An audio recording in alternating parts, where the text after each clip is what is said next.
From an early age, many of us have been told we're too much. Too loud, too opinionated, too sensitive or emotional, too talkative, too fat, wearing too much makeup, too something.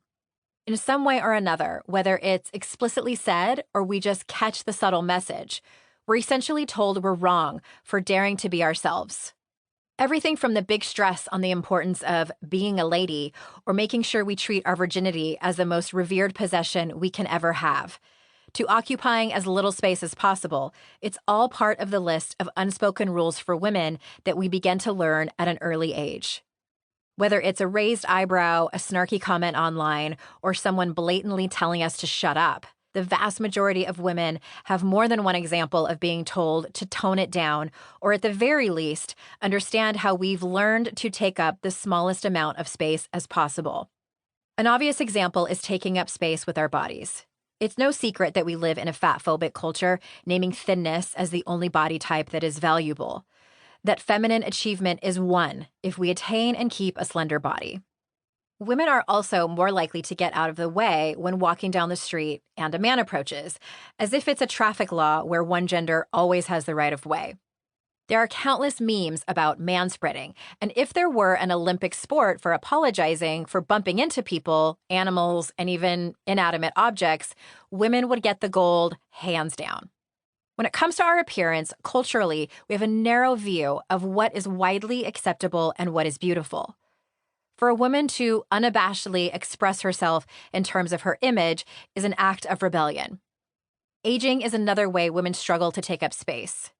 Once we hit 40, by society's standards, we are deemed not as valuable as we used to be and begin to feel more invisible.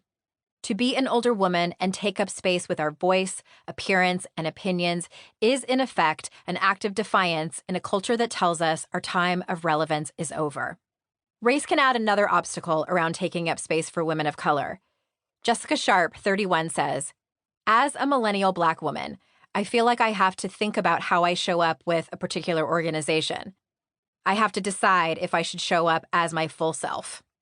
I know that there may be feedback that I am intimidating or a lot, and assume that if I were a white woman, that feedback would be less likely to be received. I have to balance being myself with not being too much because I am often fearful that I'll be perceived as an angry Black woman. My age does not help. I sometimes feel like the room expects me to be more passive and quieter because I'm often the youngest in the room, although I'm equally as qualified as everyone else."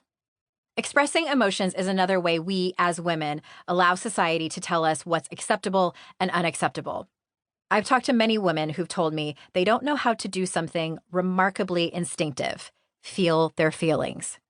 They've mastered numbing them out or dissociating. That, or they do feel their feelings, but either they can't or won't express them. They've successfully let the world tell them they're too emotional and or sensitive. Therefore, they shove their feelings into a box and generally shut out this innate expression that is crucial to their well-being and also to their power. Last, the best way we can take up space is to use our voices. Recent studies show that schoolgirls are more prone to do things like laugh off sexist jokes by their friends and not appear too smart, i.e., not raise their hand too much in class, in order to not scare off boys, not appear bitchy or unsexy. This mentality and behavior continues into adulthood until we've created the proverbial box for ourselves, the box that contorts us into who we think we're supposed to be, compliant, malleable, and never taking up our share of space. I worked with a client who told me she typically had ideas and opinions she wanted to share at weekly work meetings, but never elbowed her way into the conversation.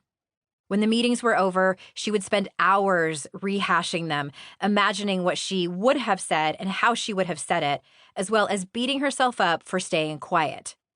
Week after week, she would have all the ideas and stories in her head swirling around where they would stay. All of this, my loves, is bullshit. If you could relate to any of this, it's not your fault. We've been trained to be this way. But it doesn't need to stay this way.